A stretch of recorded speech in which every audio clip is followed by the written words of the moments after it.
The entire lesbian row is on the show. Look, lesbian row, empty, empty. Everybody here. All right, ladies, when I tap you on the shoulder, please say your name. Summer. Dimple. Mega. What? Dimple. Dimple? Yeah. How charming. Mega. Jessie. Lovely girls. Have you met before? Yes. Where? At school. Oh, you were all at school together. Yes. Why are you here in Los Angeles? Are you from Los Angeles? No. Where are you from? Toronto. Canadian lesbian! All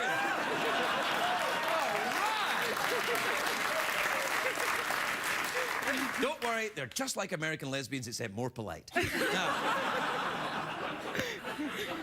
so, why are you in Los Angeles, ladies? Vacationing. Oh, you vacation here? But this is the second worst traffic in the United States. Probably better than Toronto. Yeah. Oh, does Toronto have bad traffic? Yes. Oh, that's... What do you do in Toronto? What do you do? Other than, you know, the obvious. When we're not together. Yeah. I'm an accountant. An accountant, you say? I work for a children's hospital. Oh, that's nice. I'm a teacher. Uh-huh, of what? High school geography and history. Really? Yes. What's the capital of Iceland? I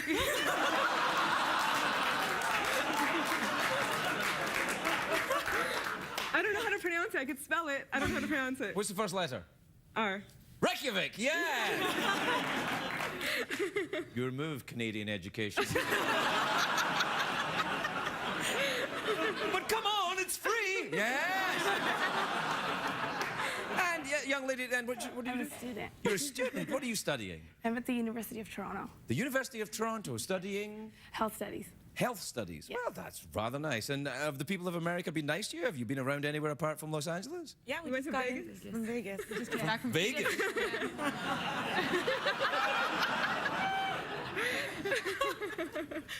Oh. The jokes are just writing themselves. No, no, if they did that, no one would work here. No, they're written by disappointed men who wish their careers had gone in different directions. Anyway, welcome to America. And if I think I speak for everyone in America, yeah, why not? I speak for everyone in America when I say, stay as long as you like, help yourself to some free peanuts. We'll be right back, everybody. We'll be right.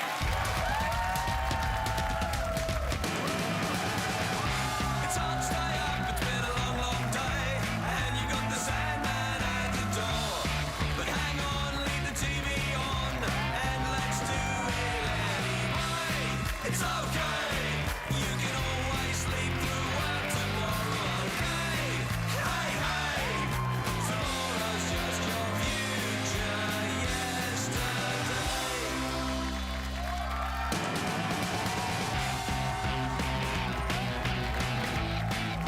The Late Late Show with Craig Ferguson, sponsored by the makers of Zyrtec. Zyrtec, love the air.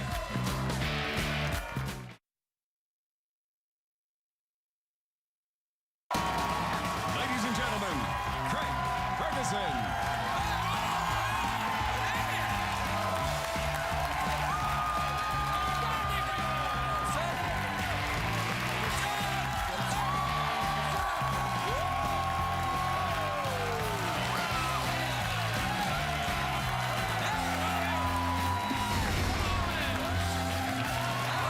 Welcome to Los Angeles, California. Welcome to the Late Late Show. I'm your host, TV's Craig Ferguson. Thanks, everybody. Thank you. Quietly. That's great. Thank you.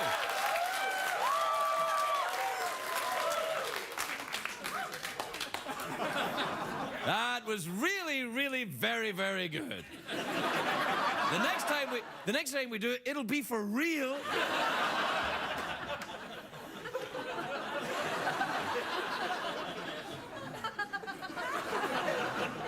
You look hot. said that. Paris Hilton used to say that all the time. Didn't she say, you look hot? Whatever happened to her? And whatever happened to her, I want it to happen to the Kardashians. Can it happen to them? Craig, when will you let it go with the Kardashians? When they go away. Then there'll be no point, because you'll be like, oh, Craig, let it go, they're gone. And I'll be like, yes. I'm going in circles. Hey, it's a great day for America, everybody. Yes.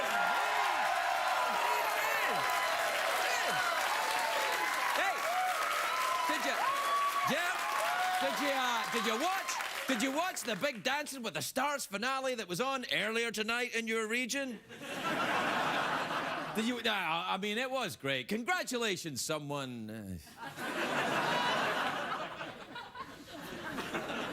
I so don't care about Dancing with the Stars, I can't even pretend anymore, right? Oh, I danced my best fandango. Oh, who gives a... But Craig, lots of people like Dancing with the Stars. Yeah, lots of people liked the guillotine. What's your point?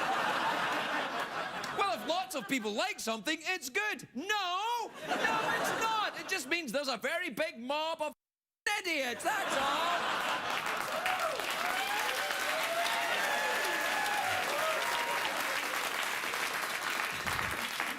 I'm sorry for yelling, but it's much cheaper than therapy. Hey, big news for fans of the Jersey Shore. No, Snooki will not be living in the Jersey Shore house anymore after she has her baby. She says she doesn't want all that pooping and crying and throwing up under the same roof as her baby. Hey! You see? That was a joke right there. That was a joke. That was like a late night joke. Comedy gold, boss. Comedy gold. You know who should go on Dancing with the Stars? Me and you. Yeah. Yeah, I could dance and just tie you to my feet. We'd look awesome. I'd be like, oh, dance around like that. Be dancing around. People are like, your footwork is amazing. I thought it was fantastic. That skeleton is great. Oh, by the way, there is some sad news today. The man who invented the TV remote, that's true, he passed away at age 96. But I'm wondering, is he dead or does he just need his batteries changed? No, no, that was too much. You're right. It's a shame. The poor man had been missing for days until his family found him between the couch cushions. That's enough. I'll stop. It is sad. I wanted to go to his funeral, but I didn't feel like getting out of my chair. Okay, that's enough. Do you know, a new survey came out today that the American cities with the worst traffic, right? And I figured, well, it's got to be New York or LA, right? Right. No, wrong. Worst traffic in the country, according to science, Honolulu, Hawaii. I know. So, wiki hoa aloha. It means hurry, beloved companions, in Hawaiian. I know a little Hawaiian. He's actually over there. Ladies and gentlemen, Tom Selleck, everybody. Tom Selleck.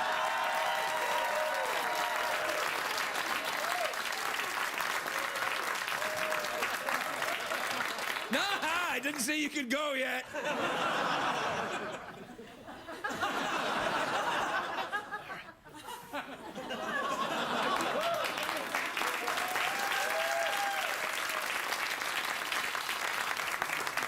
He's being punished for stealing the last cookie in the tea room. Is that code? Call me. Now, there is a silver lining for the people that live in Hawaii in this terrible traffic. On the one hand, you've got the worst traffic in the country. On the other hand, you live in Hawaii. I mean, it's beautiful. You can't feel too bad. It's not like you're living in Craptown or Doucheburg or Reno.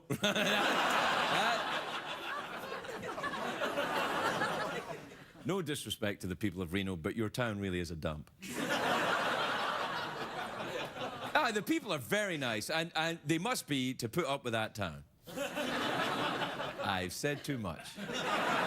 I think the traffic is gridlocked in Hawaii because everyone's driving slowly to check out the scenery. I've been there. In the same afternoon, I saw a volcanic eruption, a couple of dudes in grass skirts, and a big flowery lake. And then I left my hotel room and went driving around Hawaii. That's what I did. I did it again. I did a joke. Yeah. Yeah. Anyway, according to the survey, the second worst traffic is Los Angeles.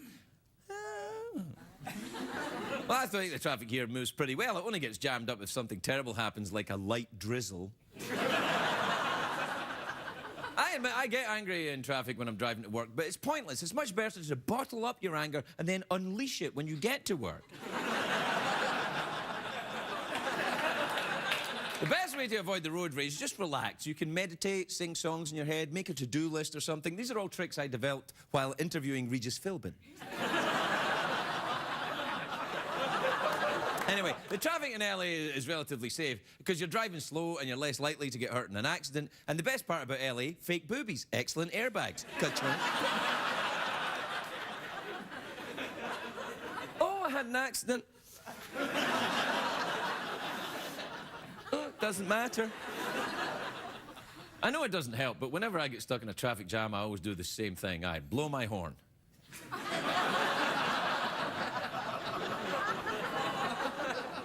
Then I honk that thing in the car that makes noise. You see, I did it again. Oh, you're killing me over here. Nah, you're dead. Oh. How could you go, oh, but your mouth goes, oh, like that? I could do a lot of things when my mouth's open.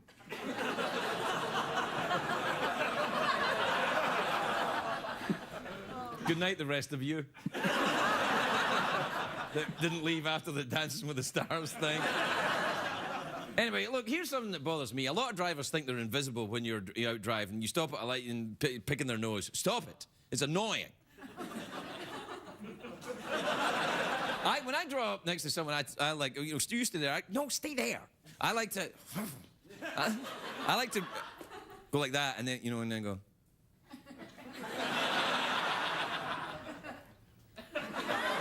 Unfortunately, sometimes, though, I get rear-ended.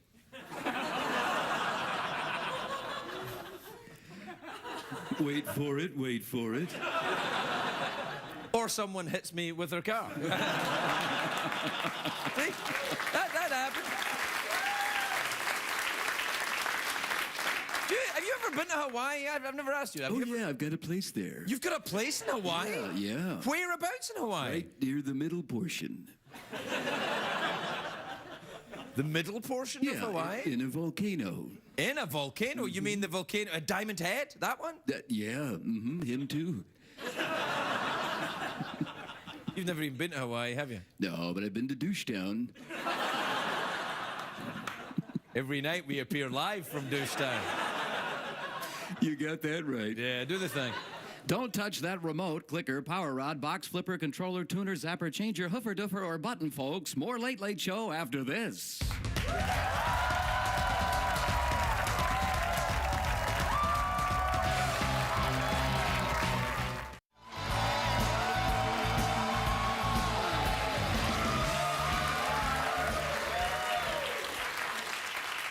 Yeah. I'll be right with you. Yeah? Mm-hmm. Well, she has got a fat ass. So now I can't tell the truth? I see. Derriere. Plump derriere. Okay. Yep. Yep. Sure. Mrs. Kardashian. So, welcome back to the show, everybody. Hey, Jeff, do you watch the Dancing with the Stars? Oh, yeah. It was great, wasn't it, tonight? It was amazing. If you could have a dance partner on Dancing with the Stars and you were the dancer, who would your star be? I'm looking right at him.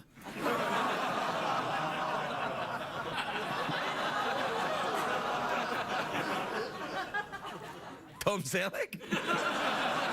Is Tom Selleck still here? Somewhere around. Yeah, I don't know. Is he here? I think he's back at my place. Hey, Tom, is Tom around? I don't know.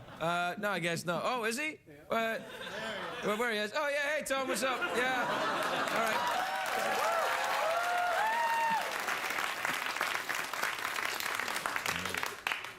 Teach you to eat the last cookie in the box. Well, What time is it, Jeffrey Peterson? From beautiful douche town, it's tweet mail time. Time to take advice from a man who still thinks a circus act is something one performs on a loose clown. Was that a joke? No, that was the truth. Let's do our own jingle for Oh, I'd tweets love and emails. to, yeah. All right, you ready? Yeah. Tweet email time. Tweet mail time. And you're all gonna love it. Tweet mail time. Tom Selleck can't shove it. I love you, man. I love you too. All right. This is from Erica in Montreal and Quebec. Oh, Canada! Canada! Hey! Hey! Now, unfortunately, what the very nice lesbians from Toronto are not saying is that Toronto and Montreal, they have a huge rivalry. They're like, you know, they really hate each other. And then at the end of the movie, they make out. Montreal's where they speak French Canadian. You can do French Canadian, can you? Yeah, I just did before the show.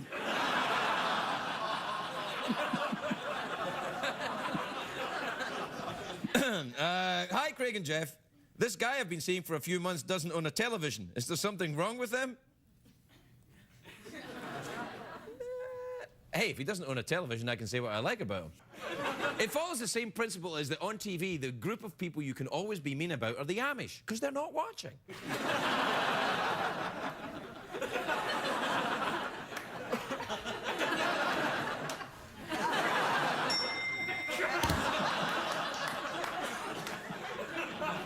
Jeff, do your wink, will you? I hate you. This is from Greg in Birmingham, Alabama. It says, hi, Craig and GP. I think I slept funny last night because my shoulder really hurts. How do you sleep? How do you sleep? Lie back, close your eyes, and it just kind of comes up on you.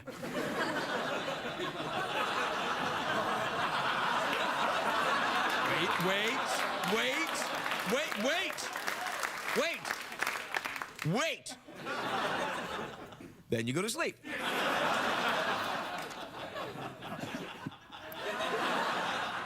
We'll do our catchphrases. You ready? That sounds dirty. There goes my penis. All right. We've got 7 seconds left. Well, we only got 4 emails. We'll be fine. This is from Jaden in Torrance, California, who says, hi, Craig and Jeff. What advice do you have for Lakers or Clippers fans now they're both out of the playoffs? I don't even understand the question. This is from Terrell in Lancaster, who says, dear Craig and Jeff, sometimes I wish I really became an astronaut. What were your childhood dreams? Oh, this. This is from Roger in Hampton, Virginia, who says, hi, Craig and Jeff. Lately, I find myself trying to impress my 13-year-old son so he thinks I'm cool. Is this normal? It may be normal, but it's pointless. Finally, this is from, I don't know if you can tell, this is from Tara. She's a cockatoo.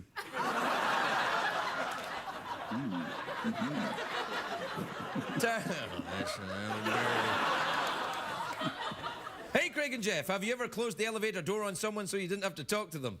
Yeah. Right, Jeff? Yeah, it does it to me all the time. Yeah.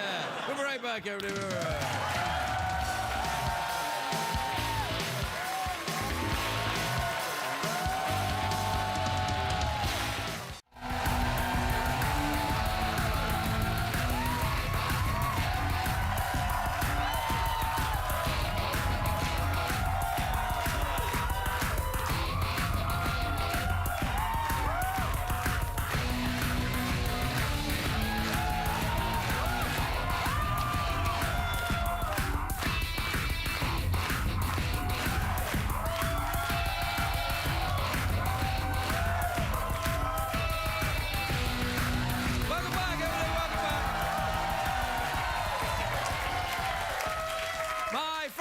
Tonight is an extremely talented actor. He's an Academy Award-winning screenwriter. He's got a new book out called The Billy Bob Tapes. It's tapes, but it's a book.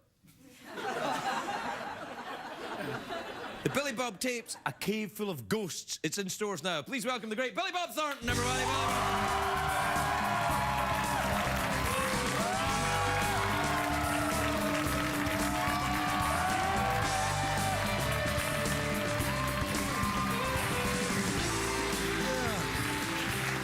Billy Bob. How's it going, man? Man, Alrighty then. you wrote a book, Billy. I did. I certainly did. It's got a picture of you on the front smoking one of them marijuana cigarettes right there. You know, actually, that's just a regular old cigarette. Is it? You know, I could never smoke pot. I was never any good at it either. Horrible. No, it made horrible. me feel really uncomfortable. Me too. Like I felt like my hands were covered in glue and stuff like that. Yeah. I only did it like 50 times now. I thought, that's it. Like, seriously, But I couldn't do it either. No. Never What could. were your drugs back in the day then? Oh, gosh. Morphine. Morphine? Yeah, I loved it. That's a tip for the lady that's having trouble getting to sleep, actually. CBS. Exactly. Yeah, Morphine's great. No, I was never much, I wasn't good at drugs. But I mean, even back when I grew up in the heyday of, hippies. I was a hippie and everything. I was like the only hippie who couldn't smoke pot. But I mean, seriously, the times I tried it, I thought the FBI was after me. My heart beat real fast. I couldn't do it. No, you don't want. That's not fun. It's not fun at all. That's what I thought when I was doing acid. I was like, this is not fun. I'm just doing that. This is peer pressure. It is. Yeah. Yeah, it is. I never had fun. So this book, it's wait. Oh, I know. Who's this? That handsome devil? That's that's me when I was 7. Look at you, adorable. Which is the age my daughter is now. That's yeah. And does she look like this? Well, I mean, kind of a girly version, maybe. Yeah. But There's a girlier version of this. oh yeah. Touche. Yeah, I'm kidding. You look great. I love the show business pose. Oh yeah. You're a baby. Nice. Well, this is one of those. It was probably one of those Olin Mills things, like your parents take you to the Sears or wherever it is, and they put a fall scene behind you, and you can't sit up. They had to prop you up all the time. But I was the fattest baby in Clark County, Arkansas. Hey, man, that's awesome. Yeah, I was. Yeah. Never mind Oscars. Come on. Absolutely. Fattest baby in Clark County. Yes, I was. Them some competition in Clark County for fat baby. There is, actually. Yeah, I'll bet. Yeah, the cholesterol capital of the world. Is it really? Well, I don't know, but I bet it is. I tell you, it's an interesting thing. I think that sometimes when I'm in the South, I sometimes think it's a little bit like Scotland here. Yeah. There are a lot of people with Scottish names, and everybody's eating pretty bad food. Yes. Yeah. Yeah, it's true. But I mean, you and I grew up in similar ways. Very similar kind of way. I mean, I was the fattest baby in Cumbernauld. Yeah, and there was some stiff competition there. Now, is this an autobiography? Not really. I mean, over the years, when you're a, actor type or whatever, they always want you to do a biography or whatever, but they want one of those celebrity gossipy biographies, which I wouldn't do. And my friend Kinky Friedman from Texas, Kinky, there you go. Yeah, there it is. But Kinky said, look, why don't you do a book? Because you got all these crazy, funny stories of growing up and everything. He said, if you do that, and then I'll give you a couple of chapters in there where you can just gripe about how our culture is crumbling before our very eyes. And I said, yeah, I'll do that. And one of the reasons I started talking about how our culture is crumbling is because when you had Bob Geldof on the show, I was watching. Yeah. And Bob said, which I loved, he said, people have gone crazy. Why is nobody talking about this? And we're losing all the magic in life and this kind of thing. And I thought, well, finally somebody said that, and I'd been doing it, but I do it like in my basement with like 2 or 3 of my friends. And That's much what I do here too. In my basement with my horse and my girls, exactly. and my skeleton. That's kind of what we do. Yeah. But I think that too, and I wrestle with it because on one hand I think we live in an age of no original thought. Everything's a sequel, everything's a remake, everything's a cover version. I think pop culture is crap. Like people aspire to be nothing. I know. And then I think, no, maybe I'm just getting old. But see, here's the thing. A friend of mine pointed this out to me, and I believe this is true. He said the people who are griping about this, who grew up in the 60s and 70s during the heyday of rock and roll and everything, he said, we're still saying the same thing now we were saying then, so that doesn't make it like your dad who thought the Beatles were the devil. And Right. You know what I mean? So I mean, because I have young kids, you have young kids. How do you instill rebellion and original thought into people when their parents are trying to be rebellious and original themselves? You know what I mean? It's like, how do you rebel against original thought? Is have unoriginal thought, isn't it? Yeah, I guess so. And so we're all, ooh la la! Yeah, well, I guess you're right. Maybe I should just give up. But yeah, I've been talking about it quite a bit. But here's an interesting thing. I liked what you said earlier in the monologue about how everything's a reality show and this kind of thing. And here's what's strange about it. Like, in order to become famous now, you do something stupid, Right. you know, or say something stupid, and you get your own show. Right. Right? I mean, some guy who's like... No, I'm not talking about... No, I mean, this is a legitimate... Where you going with this, man? No. This is a legitimate thought. I mean, this is a legitimate show and all that kind of thing. We've always had talk shows, back to Jack Parr and Steve Allen and guys. I'm talking about somebody who has a show. I mean, how many more shows do we need about jobs? I mean, it's like, you know, Cabinet Wars or stuff like that. I know what you mean, yeah. When they got 10 shows about... World's most interesting, right. diner. Yeah, And why? it's like they've got 10 shows about making cakes. Yeah, How many shows do you need about making cakes? I don't even like making cake. I don't mind eating a cake, but I'm not a cake maker. I'm not either. Yeah. And it's just kind of weird. But one way or the other, you can do this kind of stuff and then get famous from it. So that's the way to do it. But if you're already famous and you say something stupid or do something stupid, then you lose your career. Yeah. So what does that mean exactly? I'm not sure exactly how Well, that I works. think what it is that fame used to be something that had value. Like, you became famous for doing something. You wrote a screenplay, you made a movie, something that people went, oh, wow, that's a piece of work. Now fame is just a byproduct of having your own sex tape. It doesn't mean anything. exactly. You know, it's like, fame is not important anymore. It's kind of like the way I feel about the written word. You know, like the written word used to be really important. Like anything written down, like, 500 years ago, you'd be like, oh, wow, this person can read and write, so this must be important. But now everyone can read and write, and, well, most people. I look forward... No, I don't look forward to that. But, the idea that literacy, being able to read and write is somehow a symbol of intelligence is not true, but people still think that. Yeah. And to that extent, people write stuff down on the internet or on Twitter or on Facebook. They write it down, what they've said, they see it written down, and they go, I'm clever. Oh, yeah, exactly. And also, I that's- think back on the years when when I first came to L.A. 32 years ago, and you're starving to death and living in the car half the time and everything, and now a guy skateboards down a banister into a pile of watermelons, and he's got his own show the next thing you know. You know what I mean? I didn't know it was that That's a easy. pretty good trick. You know what? Do you know what I thought is like Justin Bieber, who's clearly a talented kid, right? I'm not trying. This is a talented individual, no doubt. But when they made his movie, they were like, they said he'd never make it. And I'm like, he's 18. Yeah. For 6 whole months, he struggled. It's like the idea of serving any kind of apprenticeship doesn't exist anymore. If you're not famous and getting it going on by the time you're 22, you're washed up, which I don't understand because you get nothing to say. No, I know. Yeah, it's crazy. Yeah. I mean, life experience is part of what goes into anything. You know? You'd think, but then again, maybe we're just getting old and telling kids to get off of our lawn. I don't know. You never know. Yeah, and shaking our fists like... You kids. Yeah, I don't know. Do you have a lawn? Yeah, I do. I actually do have a lawn. I have a small front lawn and a big back lawn. 2 lawns. 2 lawns. So, do you tend your own lawn? 'Cause we can make a show about that. Lawn tenders. Exactly.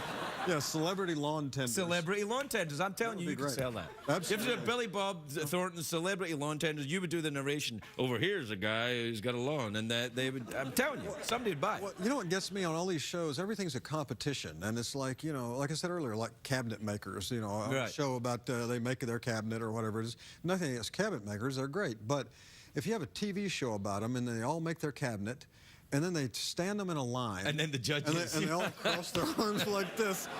And they wait forever to tell the poor slob who's got to be off the show. Yeah, I mean, yeah. it's like they play Jaws music. Right, that's like, And the Your guys- cabinet made me sad. I looked at your cabinet. It made me sad and crazy because your cabinet, it looks like croissant. Yeah, they're so arrogant, those Yeah, judges. it's terrible. Like, I am the greatest cabinet maker. You're right, though. We shouldn't be, angry with the cabinet makers. You do a fine job. They do a wonderful job. They do a wonderful job. Do you have any cabinets in your house? I do, actually. I have a lot of cabinets. How many do you have? Do you have any idea? You know probably what? don't know. I Offhand, I'd say in the kitchen area, I'd say I've got 12. Now, your kitchen cabinets, you keep that for your food and groceries and stuff? Dishes, things like that. You don't keep anything else in the kitchen? Because some people keep the cleaning supplies in the kitchen, and I'm like, whoa, that's the garage. That's true. That's true. I actually know someone who uses their oven quit working, and they use their oven as an extra cabinet, and like cereal and stuff is in there. Yeah. Well, that's dangerous, Bill. It actually yeah, is because dangerous, right there, what if that oven starts, suddenly you've got flaming Cheerios in your oven? Absolutely. If it suddenly starts working again, Yeah. that's a fire hazard. That's a fire hazard right there, and you won't know where the smell of toasted wheat thins. We have to take a commercial break. We'll be right back.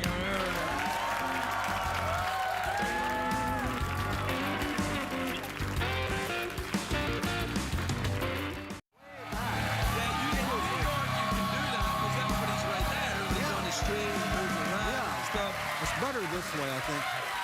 Welcome back, everybody. Welcome back to Billy Bob Thornton. He wrote this book with Kinky Friedman. Kinky's got a middle name, remember? What was that middle name he had? I know all about Kinky's middle name, yeah. It's Kinky Friedman. Yeah. Yeah, I cussed too much tonight. I don't want to give you any more cuss. Thing is he can't prove it, you know. Why not? Well, I mean, he could prove it, but he won't prove it. Well, if he won't prove it, then maybe that's proof enough in itself. Exactly, you know right what I mean? there. Yeah. Yeah. You look good in that picture with you. Do you still smoke? I do, sir. Oh, boy. Yeah, I do. You know what? If cigarettes didn't kill you, I would still smoke, though. Because I haven't had a cigarette in 15 years, but boy, they were terrific. Well, you know, they are. Oh, yeah. And you know, I'm not... But they kill you, no? You do know that. Well, I don't know. I mean, I just had I have 2 physicals a year. Right. 2 major... Oh, yeah, because you're a bit of a hypochondriac, right? Well, a little bit. Well, a little bit. I seem to remember. But see, I trade off, though. I mean, see, I'm a vegan for the most part. I eat fish occasionally, but I eat really healthy. And I got to tell you something about oatmeal, just to get off the subject of cigarettes for a Okay, moment. that's fine. You know, they always say oatmeal lowers your cholesterol, right? Right. And that blueberries bring your blood pressure down. My blood pressure is kind of low to start with, so I have to be careful so I don't, you know, fall out when I stand up, you know, that kind of thing. But I mean, well, sometimes my blood pressure gets to like 96 over 64 and stuff, and that's low. That's you know, low, yeah. It makes you dizzy. But one way or the other, about 6 months ago, I started eating oatmeal and blueberries and bananas every morning. It's the first thing I do. Right. Now, last year when I had my physical, my cholesterol was like 172, which is low. That's good cholesterol. Right. And I've never had a problem with these. I got no artery troubles or anything. I'm in pretty good health. My lungs are always clear, you know, this kind of thing. Now, I started doing this oatmeal thing 6 months ago. I went to the doctor the other day, and he starts going through my blood test. Wow, that's great, that's great, that's great. He goes, your cholesterol's 131, that's great. And I said, hang on a second, you said 131. Last year it was 172. So I lost 41 points on my cholesterol from this oatmeal deal, I'm telling you. So I'm just saying. I mean, if you... Wait. First of all, do not dare applaud that. Because you're only doing it to make yourself feel more comfortable. And the other thing is, but you're still smoking. Yeah, but if you eat oatmeal... If you eat oatmeal, you can... Crikey. You can smoke. Wow! Yeah. But I look forward to your letter, American Medical Association. No, but you're very careful with, you know, the health and stuff. I seem to remember that. You're kind of like, you've got a touch of the Howie Mandels, haven't you? A little bit of that, yeah. I'm not like Howie where you have to, like, do the bump thing or whatever. Right. I mean, I'll shake hands with a guy, but I instantly go get the hand cleaner. Oh, yeah, no, I'm the same here. Well, you know, we get celebrities out here, buddy. I saw you in Cusack. I saw you in Cusack drink this stuff. Yeah, well, you see, I found out later, though, that actually some people do drink it, so I feel bad about that. Yeah. Oh, do they really? Well, because maybe it was theirs, you know. No, apparently it's one of these things that, you know, like glue or paint huffing or something. Yeah. Pam. Remember Yeah. People used to huff Pam. Really? So I kind of... Yeah. Yeah. Do you want some? I'll have a little. Yeah. Well, you got to be careful, you know, because you know, people come out here and they're, you know, they've been to show business parties, they've been shaking hands with agents. They're filthy. Yes, they are. Filthy people. I completely agree. All right, we're out of time. Do you fancy mouth organ, awkward pause, or do you want to go for the big cash prize? Big cash prize. What time is it, Shadows David? It's time for the big cash prize. Now, $50 American in quarters in a bag with a dollar sign on it, right? Yes. Just like the burglars use. 2 ways to win. You can either answer a question or you can guess what's in my box. Here's how that works. I imagine a box in my head, but I don't know what's in it. Only Jeff knows what's in the box. If you get it right, Jeff will tell us, and that's great. If you get it wrong, something awful will happen. I'm going to guess what's in your box. Okay. You know? Okay, I'm imagining a box in my head. Jeff, do you have the box? Oh, yeah. All right. I went to dinner with Jeff the other night. You and Jeff went for dinner? Why did Oh, yeah, it was great. That was great, yeah. Why Well, we see each other, you know, socially occasionally, but just here on the show and stuff. But the other night he calls me up and we went to dinner. It was a nice time, and thank you. Yeah. Thanks again. picked the check Thanks up. again, Billy Bob. That was great, man. It was. I had fun. Oh, I had a great day. Continue with your little game, Ferguson. If you guys have been for dinner, then how do I know this is not a setup? When I come on the show, I'll guess what's in the box.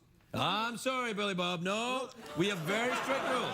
I'm sorry. This sounds like a setup to me. You and your little buddy Jeff going for dinner and jerks. Okay. All right. So you have to answer a question. I got to answer a question. All right. Okay. Iceland is in the North Atlantic. Its capital city is Reykjavik. The hagfish is widely considered the most disgusting of all sea animals because it produces huge quantities of slime to confuse predators. Within 5, how many quarts of slime can a hagfish produce at once? It's a pretty easy question. Within 5, how many quarts of slime can a hagfish produce at once? Is it A, 17?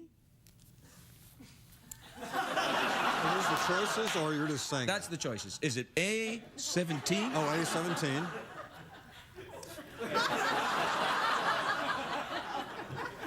But within 5. Okay.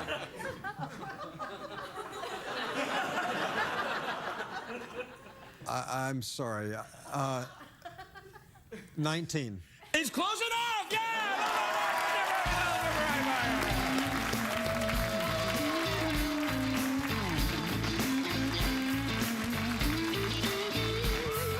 What did we learn on the show tonight, Greg? Oh, my.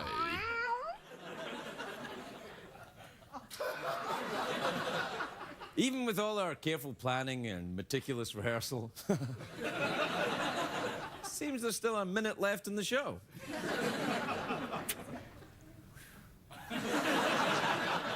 What do you make of that, Jeff? Yeah? So, what are we going to do? Well, I don't know about you, but, you know, 2 girls in 60s outfits, Tom Selleck, a pantomime horse, and a skeleton, that says party time to me.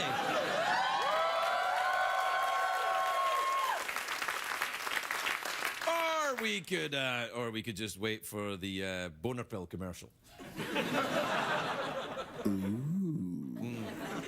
So, did you enjoy the company of Tom Selleck this evening? Oh, yeah. Although I can't figure out why you're wearing those coconuts.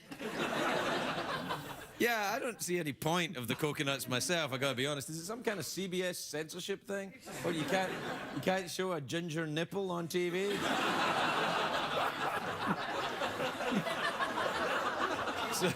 Sorry for blowing your cover there, Tom. He has unusually large areola. Oh, yeah. Well, there's a lot of people like that. I have a large areola on one of my 3 nipples. Yeah, it's so large it just looks like one large areola. Yeah. Yeah, it looks a bit like I've just left a plate sitting on my chest. Like a fleshy bullseye, if you will. Fleshy bullseye is a name that I used at one point in my life. I remember that, and I paid a lot of good money to see you.